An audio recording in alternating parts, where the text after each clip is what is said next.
Olá, pessoal!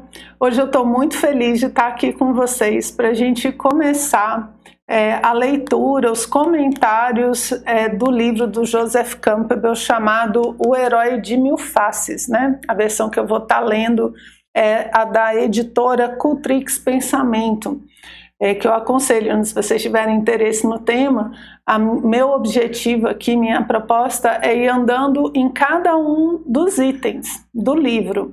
Ao invés de fazer um resumo, na verdade, tentar explicar mais o conteúdo.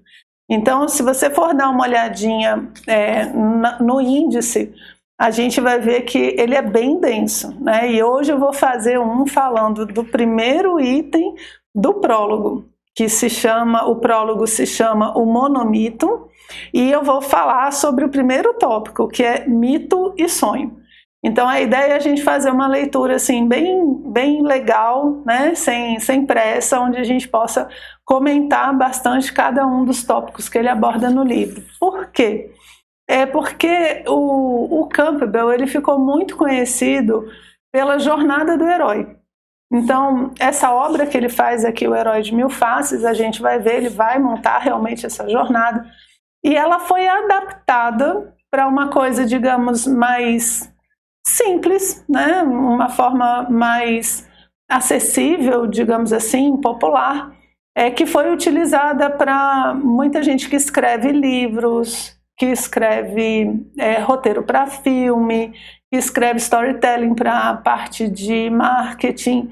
Então, deu um boom nessa coisa da jornada do herói e ficou parecendo que o Campbell só fala daquele espaço, só fala daquela forma, né? Na verdade, ele é uma aplicação de uma parte do livro, de um pedaço, da metade, né? A outra metade do livro fala de coisas também, às vezes até mais profundas, e a gente não tem o conhecimento. Então foi bom, porque popularizou o nome do Campbell, né? Você quer fazer um evento aí de sucesso, você coloca o Campbell, normalmente o pessoal gosta muito, porque ele traz coisas muito interessantes de fato.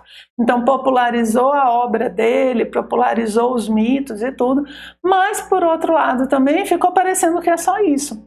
E na verdade o mito do herói, aqui o Herói de Mil Faces, ele vai ter muitas coisas aí super profundas para a gente dar uma olhada juntos, tá bom? Então a proposta não é fazer um resumo da obra, talvez até o contrário, né? É expandir no que for possível essa obra do Campbell, que tem muito mais elementos do que os que a gente está acostumado a ver na aplicação da jornada do herói, ok? Então eu vou começar pela introdução, pelo prólogo, que se chama o monomito, né? Monomito é a ideia de um mito. A gente está falando de um mito em vários lugares, né? De várias formas, que vai ser o mito do herói. E ele vai fazer uma introdução, e o primeiro título aí é Mito e Sonho. Tá? Então o monomito, o prólogo tem quatro partes: o mito e o sonho, tragédia e comédia, e o herói e o Deus, e o centro do mundo. Então são 4 partes, eu vou fazer uma gravação para cada parte dessa. Tá legal? Uns vão ficar maiores, outros vão ficar menores, enfim, porque eles não têm todos o mesmo tamanho, mas a gente vai seguindo pelo conteúdo do livro, ok? Então a ideia inicial aqui, que ele vai falar de mito e sonho, dentro do tema do monomito, ele vai argumentar que a psique humana ela tem uma estrutura que é similar à estrutura mítica. Os nossos sonhos, a gente sonha com coisas que estão nos mitos, mesmo que a gente não conheça de mitologia. Esse aqui é o argumento. Uma pessoa que não estuda mitologia, ela tem sonhos simbólicos, por exemplo, com animais simbólicos, como a serpente, o touro. Ela tem sonhos similares ao início do cosmos, independente dela ter o conhecimento de mitologia ou não. Então a ideia dele é que, por conta disso, muito do estudo de mitologia hoje em dia também está associado à psicologia, né? A parte da psicanálise, análise dos sonhos. Você vai ter Freud fazendo isso numa linha e Jung fazendo isso numa linha muito interessante.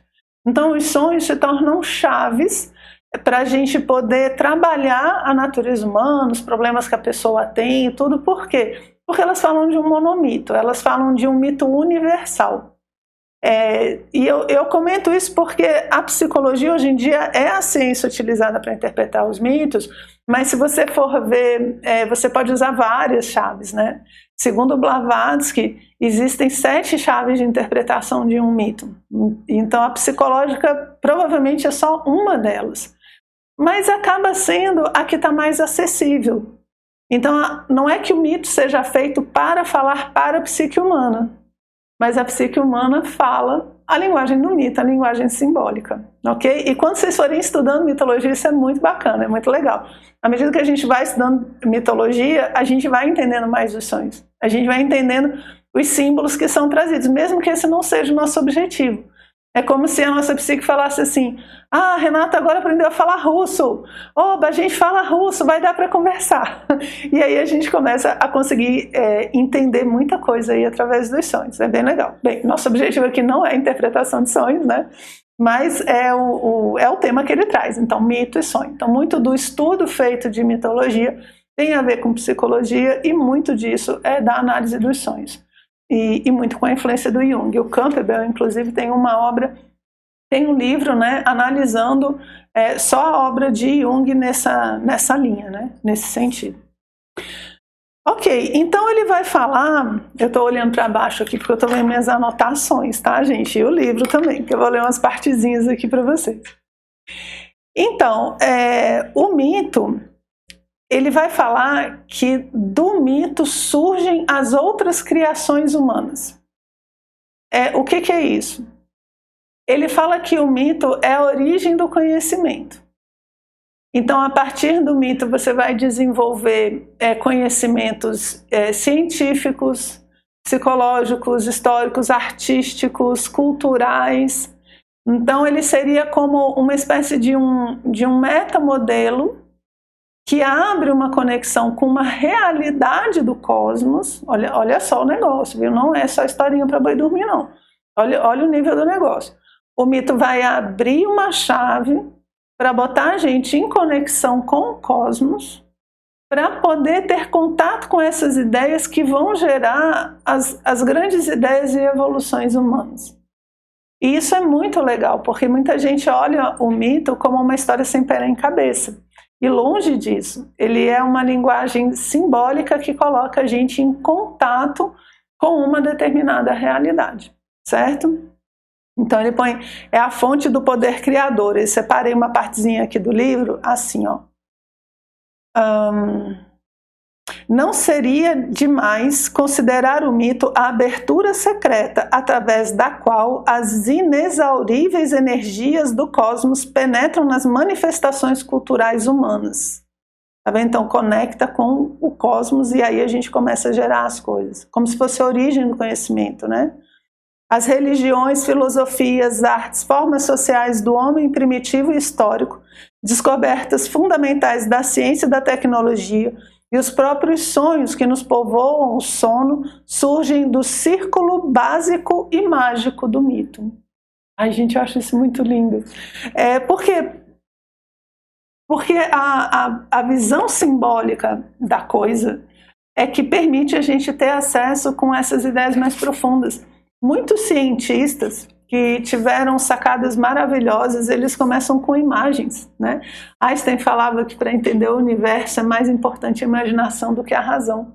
É como se ele estivesse falando dessa síntese, né, que a imagem consegue dar para a gente. Então o mito aqui, ele já começa colocando o mito num outro patamar. Então ele não é uma história feita para a gente, ele não é algo superficial, ele é uma chave de acesso a uma realidade. Ok? E dessa realidade a gente pode tirar muita coisa. Como é que você vê isso na sua vida? Você percebe que quando a gente tem uma experiência profunda, positiva ou negativa, essa experiência ajuda a gente a entender várias outras coisas? É como se fosse uma experiência assim, tão sintética que ajuda você a lidar com várias situações da sua vida. Por exemplo, você vai fazer uma prova e está com muito medo da prova, né? De não passar, sei lá, um concurso, um vestibular ou da faculdade mesmo, enfim. Aí você está com medo daquela prova. Aí você vai ter que encontrar coragem, você vai ter que se dedicar, você vai ter que estudar. Tudo isso vai botar você em contato com uma realidade, que se a gente fosse falar do herói seria a superação das provas, né? Literalmente, no exemplo e no mito, né? Então seria a superação das provas. E quando você consegue fazer isso naquela prova específica da sua faculdade, por exemplo, esse esquema que você aprendeu de controlar o medo, de superar, de não desistir, de encontrar forças, esse é o mito, essa base que você encontrou, agora você consegue aplicar em outras provas, de fato, prova mesmo, e em outras situações difíceis da vida. Você também vai conseguir fazer esse tipo de analogia. Então você entrou em contato com uma ideia que te mostrou um comportamento que agora vai ajudar você em várias situações da vida. É isso que ele está falando que o mito, parecido, né, com isso que ele está falando que o mito faz com a gente, ok? Então, ele continua falando um pouco dos mitos que falam dos ritos de passagem agora. Porque ele argumenta que o mito ele é feito para o crescimento humano. Então existe um objetivo no mito, que é dar chaves para o ser humano crescer enquanto ser humano.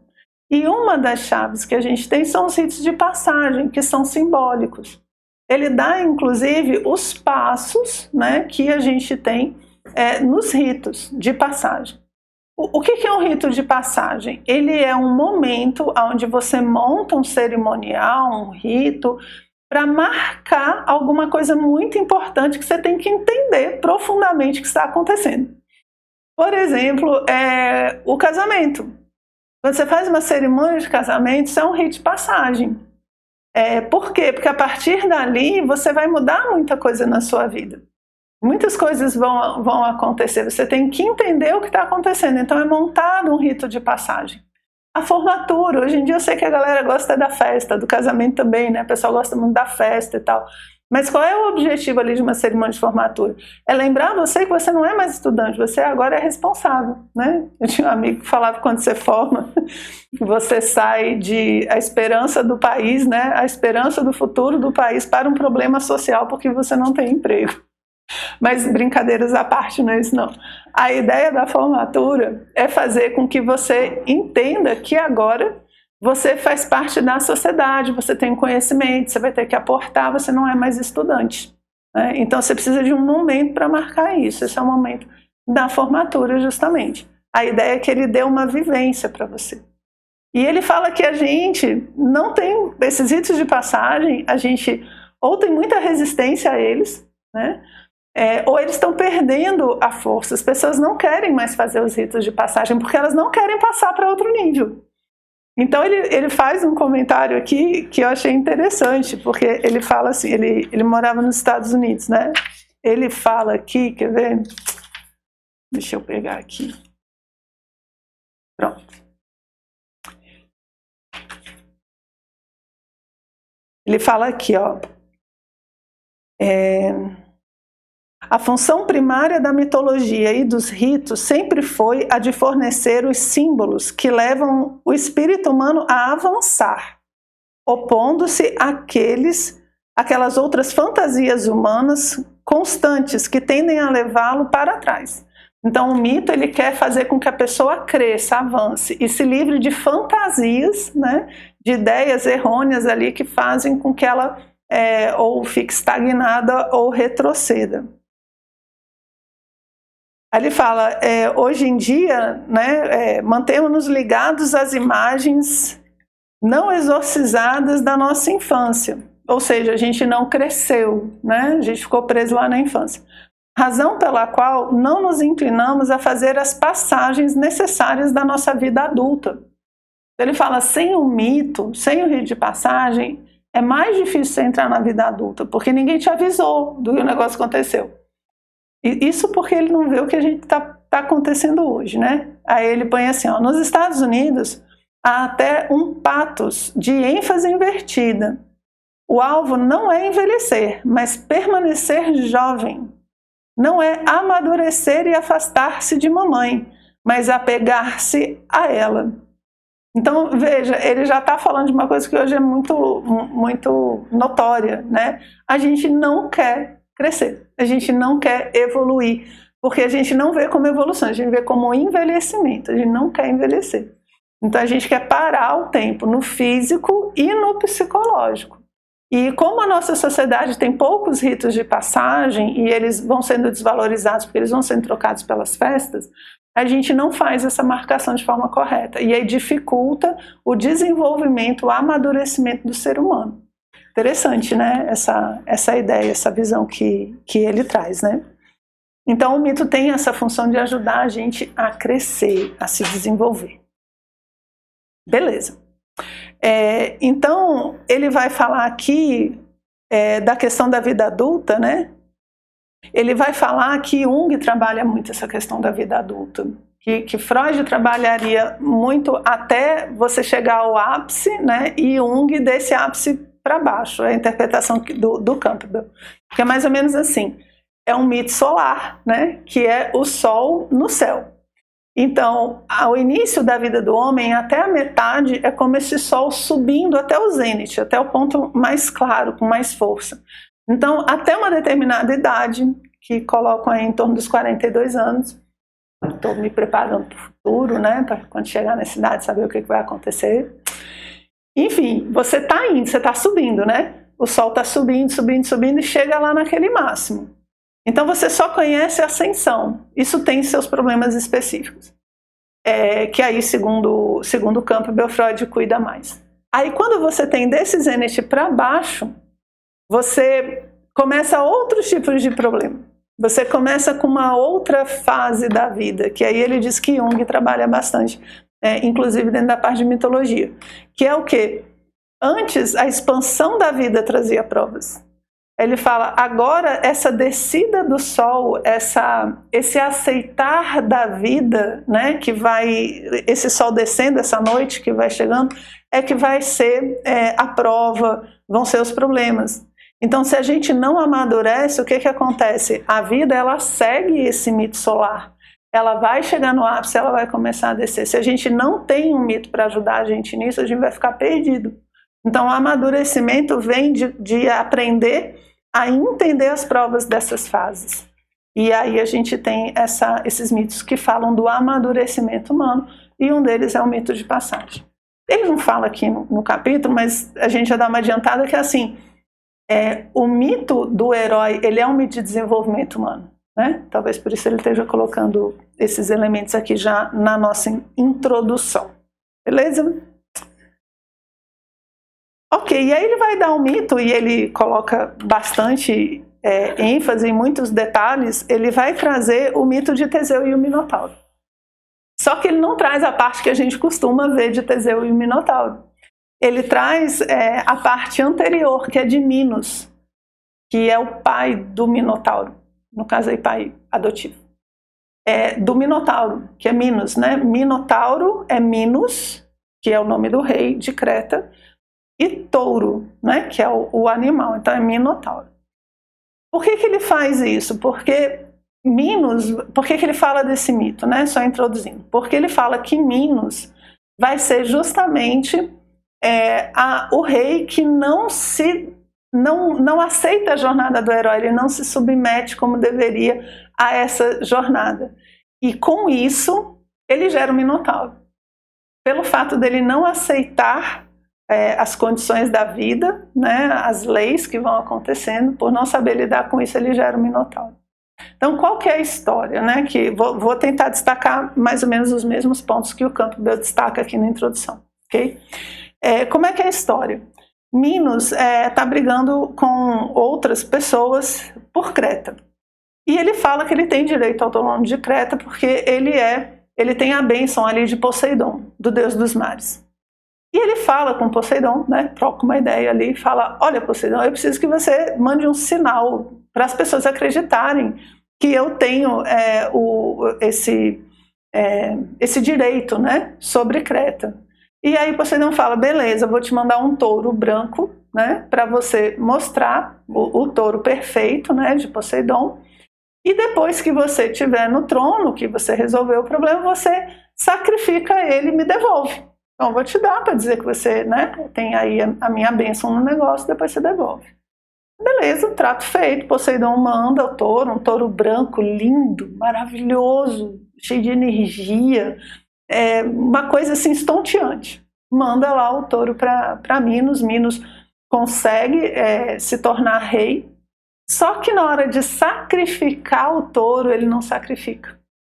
O touro é tão lindo, tão lindo, tão lindo, que ele quer ficar com o touro para ele. Então ele não devolve, percebe? Ele não se submete à exigência. Então a vida deu aquilo, mas a vida também pede. Você já deve ter notado, né? Que a vida não toma lá da cá danada. Ela dá umas coisas por aqui e ela pede outras em troca. E ele não aceitou as trocas da vida e ficou com o touro para ele. Resultado, a esposa, e é feito, né, todo um feitiço, uma magia, digamos assim, onde a esposa de Minos se apaixona pelo touro e o touro concebe então um filho com ela. E ela é extremamente criticada, obviamente, e ela dá origem a um monstro que é o Minotauro. E o Minotauro então vai ter que ter um grande labirinto, né, em Creta, feito por Dédalo, que é um grande arquiteto, para que ele fique lá dentro. Veja, o que o Campbell mostra dentro da história, o que ele destaca? Que apesar de todo mundo falar mal da esposa, né, o Minos sabe que ele tem ali muita culpa no cartório, porque ele quebrou o pacto com Poseidon. Então o filho ali, o Minotauro, é muito responsabilidade dele, mais dele inclusive, que estava na causa do que da esposa em si. E o Campbell também comenta que nessa parte do mito, Creta está crescendo em termos de comércio externo, né? Está indo para todos os lugares, está vendendo as coisas, tudo. Só que internamente, o que ele está gerando? Um Minotauro. Externamente parece que está indo tudo bem, mas como ele não segue, né, o acordo, internamente ele está tendo muito problema.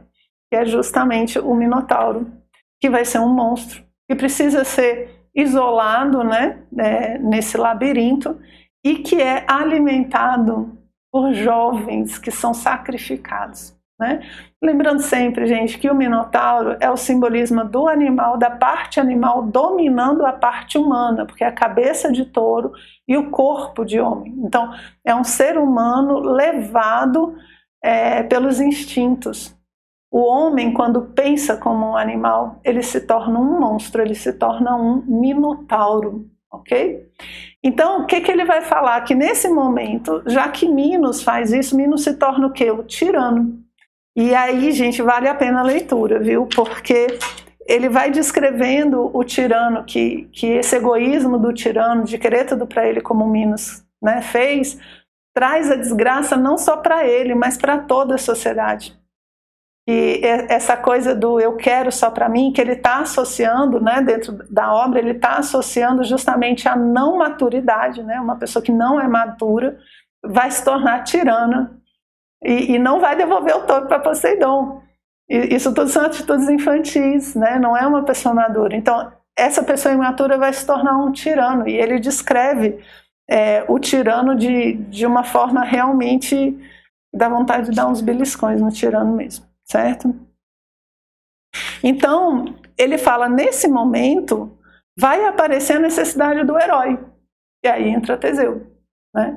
Teseu agora entra como herói, que aceita a missão, né? Porque ele vai até de forma voluntária na história, e aí ele consegue entrar e matar o Minotauro. Ele consegue ir para esse centro do labirinto e consegue matar o Minotauro. Por quê? Porque Teseu, ele aceita seguir a jornada do herói. Então ele consegue desfazer o que Minos, tirano, né, e imaturo, fez, certo?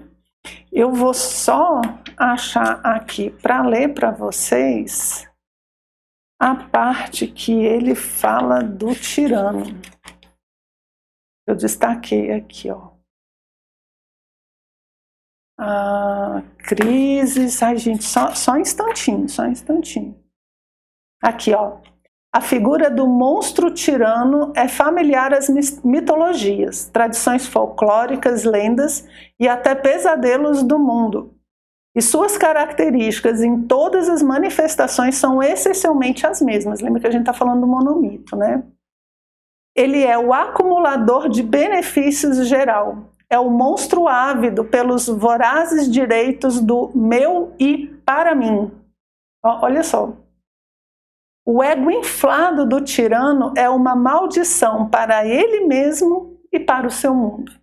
Esse é Minos, né, que criou o Minotauro. E aí a gente tem Teseu, que entra, né, na história e consegue matar o Minotauro. Então o que ele comenta? Que é exatamente esse o mito que vai aparecendo, né? Que vai surgindo do herói que vai aceitar as leis da vida, vai ser maduro, está amadurecendo, porque está nessa jornada heróica, e vai trazer essa harmonia para o mundo que o tirano retirou, né? O tirano tirou a harmonia do mundo e o nosso herói aqui vai trazer de volta.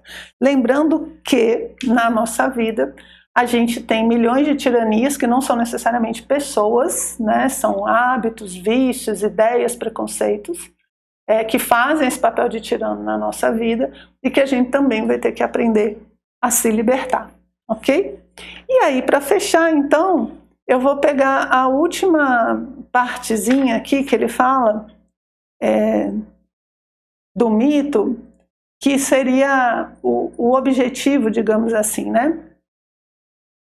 Cadê? Deixa eu achar aqui. Aqui.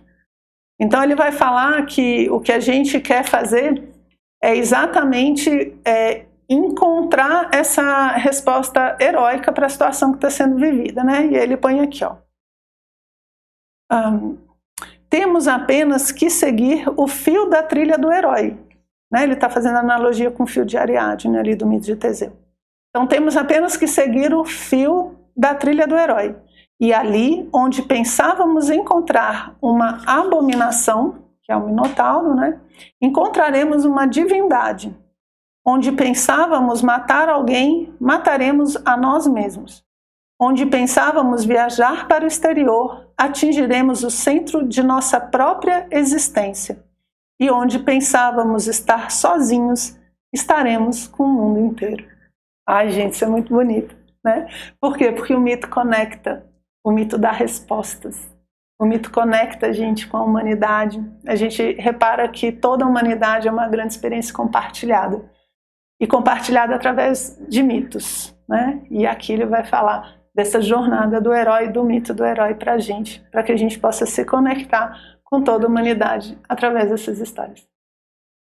Gente, então é isso. Esse é o primeiro, é só o início do livro, são só algumas páginas. Espero que vocês tenham gostado e já já a gente volta com mais conteúdo, com o tema 2 aqui da introdução, que vai falar da tragédia e da comédia, ok? Vejo vocês na nossa próxima gravação.